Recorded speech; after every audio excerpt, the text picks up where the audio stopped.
भारत 1 दिसंबर 2022 से G20 की अध्यक्षता कर रहा है और लगातार बैठकों का दौर जारी है। विश्व स्तर पर भारत में दुनिया के सबसे शक्तिशाली 20 देशों के संगठन G20 के विदेश मंत्रियों की बैठक गुरुवार को सुबह राष्ट्रपति भवन के सांस्कृतिक केंद्र में शुरू हुई। बैठक के शुरुआत में विदेश मंत्री एस जयशंकर ने तुर्की और रसिया में आए भयंकर भूकंप में मारे गए के प्रति संवेदना प्रकट के लिए सभी सदस्यों के साथ 1 मिनट का मौन रखा गया। रूस यूक्रेन युद्ध के बीच ये बैठक काफ़ी अहम मानी जा रही है। अमेरिकी विदेश मंत्री एंथनी विल्किंटन, रूस विदेश मंत्री सर्गेई लाव्रोव, फ्रांस की कैरीन कोलोना, जर्मनी की विदेश मंत्री नीना वर्बो, ब्रिटिश सचिव जेम्स कैल्वरली भारत द्वारा आयोजित में इस बैठक में मौजूद हैं। पीएम मोदी के संदेश के साथ बैठक की आधिकारिक शुरुआत हुई। India for the G20 Foreign Ministers meeting. India has selected the theme of One Earth, One Family, One Future. स्वागत है दोस्तों आपके YouTube चैनल KDRK स्टडी में। मेरे चैनल पर नए हैं तो प्लीज़ मेरे चैनल को सब्सक्राइब करके बेल आइकन दबा दें और वीडियो को पूरा देखें ताकि आगे की जानकारी आपको हो सके। अब आपके मन में G20 से जुड़ी कई सवाल होंगे। G20 क्या है, भारत के लिए G20 की अध्यक्षता के क्या मायने हैं, समझते हैं इस वीडियो में। G20 एक अंतर्राष्ट्रीय संगठन है जिसमें दुनिया के 20 सबसे बड़े और महत्वपूर्ण अर्थव्यवस्था के देश शामिल हैं। ये एक फोरम है जहां देशों के अर्थव्यवस्था के अलग अलग मुद्दों पर विचार विमर्श होता है। G20 दुनिया के 19 देशों और ईव यानी यूरोपीय देश से मिलकर बना हुआ। इसमें शामिल देशों की वर्ल्ड GDP में करीब 85% की भागीदारी बताई जाती है। इस ग्रुप में जो देश शामिल है उनमें Argentina, Australia, Brazil, Canada, China, France, Germany, Indonesia, India, Italy, Japan, Republic of Mexico, Russia, Saudi Arabia, South Africa, Turkey, United State, इसके साथ यूरोपीय यूनियन भी शामिल हैं। इस साल जब भारत अध्यक्षता कर रहा है तब Bangladesh, Egypt, Mauritius, Netherland, Nigeria, Oman, Singapore, Spain और UAE एज ए गेस्ट के लिए बुलाया गया है।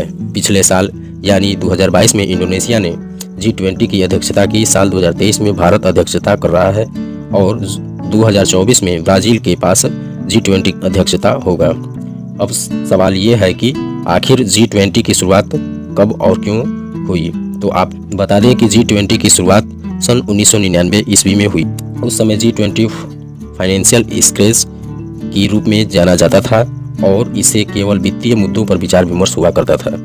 2008 की फाइनेंशियल क्रैक्स के बाद G20 ने अपनी गतिविधियों को विस्तारित कर दिया और अर्थव्यवस्था के विभिन्न मुद्दों पर विचार विमर्श करने वाले अंतर्राष्ट्रीय संगठन के रूप में विकसित हुआ। उस समय से अब तक G20 एक महत्वपूर्ण विश्व स्तरीय फोरम बन गया है जो दुनिया भर अर्थव्यवस्थाओं के अलग अलग मुद्दों पर चर्चा करता है। G20 में शामिल देशों की चुनौतियों, मुद्दों और मांगों पर विचार विमर्श होता है ताकि संयुक्त रूप से अर्थव्यवस्था के मुश्किलों का सामना कर सकें।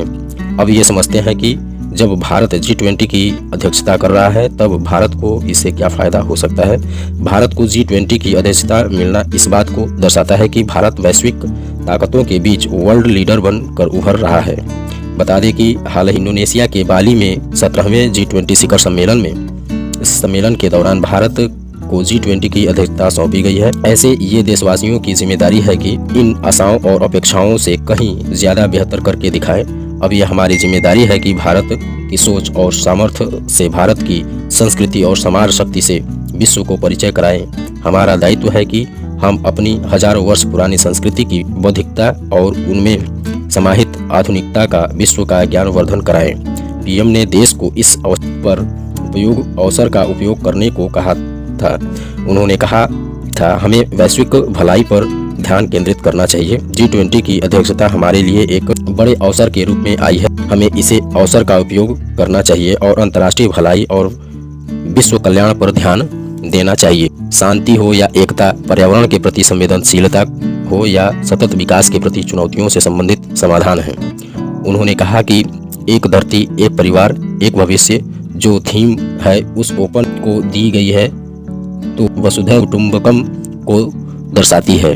बीते हुए सालों में इस तरह से भारत लगातार वैश्विक मंचों पर बेहद तर्क करता आ रहा है और 130 करोड़ भारतीयों की शक्ति और सामर्थ्य के साथ निरंतर नए कीर्तिमान हासिल कर रहा है।